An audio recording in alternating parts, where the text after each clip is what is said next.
The brotherly abyss. The fluorescent lights of the jail cast a harsh, unforgiving glow on Jimmy McGill's face as he confronts the most terrifying audience of his life, his brother Chuck. The sterile visiting room becomes a battlefield of family history, unspoken resentments, and desperate hope. The Chicago sunroof incident isn't just a simple legal mishap. It's a potential scarlet letter that could brand Jimmy a sex offender for life, a mark that would destroy not just his budding legal career, but his entire chance at redemption. The details are murky, embarrassing, something Jimmy describes with a mixture of dark humor and genuine shame. Chuck sits like a stern judge, his very posture a condemnation. Years of disappointment have carved deep lines into his face, creating a topography of familial judgment.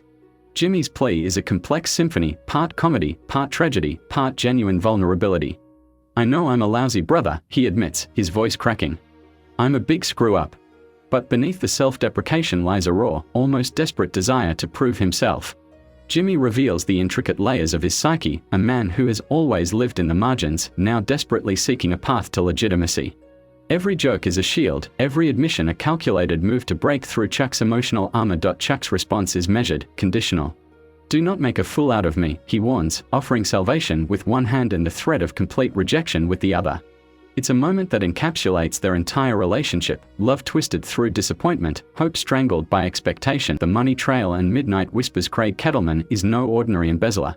He's a county treasurer who has managed to steal $1.6 million with a mixture of bureaucratic cunning and breathtaking audacity. The money isn't just currency, it's a siren song of potential freedom, a ticket out of the mundane life that has trapped him. Late one night, Jimmy makes a call that will change everything. His voice is disguised, a theatrical performance designed to warn and manipulate. He speaks to the Kettlemans about potential danger, his words carefully chosen to create maximum uncertainty. It's a call that walks a razor's edge between warning and provocation. The conversation with Kim Wexler reveals the complex machinery of Jimmy's mind. She listens as he explains his reasoning, part concern, part strategic thinking.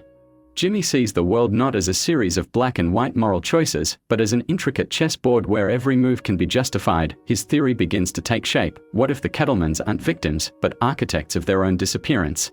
It's a narrative so audacious that it might just work, a family staging their own kidnapping to escape the consequences of their financial crimes. The investigation's tangled web. The local police department becomes a pressure cooker of suspicion and incomplete evidence. Nacho Varga emerges as the prime suspect, a local criminal whose van was spotted near the Kettleman house, with blood evidence that seems damning. Detectives work the case with a mixture of procedural precision and growing frustration. They interview witnesses, examine evidence, create timelines. A suspicious van. A missing family. Blood in the vehicle. The pieces seem to point to one conclusion, but Jimmy sees a different story. He begins to construct an alternative narrative, using his legal knowledge and psychological insight. Each conversation is a carefully orchestrated performance. He challenges the detective's assumptions, introduces doubt, creates alternative scenarios. It's not just about defending a potential client, it's about controlling the story. The blood in Nacho's van becomes a central mystery. Jimmy argues it could be anything, old evidence, a completely unrelated incident. He transforms a seemingly straightforward investigation into a labyrinth of potential explanations, secrets hidden in plain sight. And retired police officer provides the crucial insight that will crack the case wide open. People don't always run far when they are hiding, he explains. Sometimes, they are just 2 doors down from where everyone's looking. Jimmy becomes part detective, part storyteller, part psychological profiler.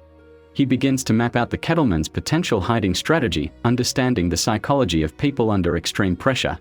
Family photos, missing dolls, abandoned vehicles, each becomes a piece of an intricate puzzle. The discovery is almost anticlimactic in its simplicity. The Kettlemans are camping nearby, close enough to their old life to feel its warmth, yet far enough to believe they've escaped. Their children, Warren and JoJo, become unwitting passengers in their parents' desperate adventure. The campsite tells a story of desperation and hope. Makeshift sleeping arrangements, carefully hidden supplies, children's toys that speak of a hastily planned escape. It's a tableau of a family on the run, yet paradoxically refusing to truly leave their old life behind. The confrontation and forced redemption. Jimmy's final confrontation with the Kettlemans is nothing short of a psychological masterpiece. He arrives at their hidden campsite like a combination of lawyer, therapist, and family mediator. His approach is multilayered, part legal intervention, part moral persuasion, part pure performance. Craig Kettleman's protest becomes a crescendo of desperation. His carefully constructed plan begins to unravel under Jimmy's relentless pressure. The children, Warren and Jojo, become both weapon and shield in this complex negotiation. Jimmy gives them a choice that isn't really a choice: return voluntarily or face a more brutal extraction by law enforcement. He understands the psychology of fear, of limited options.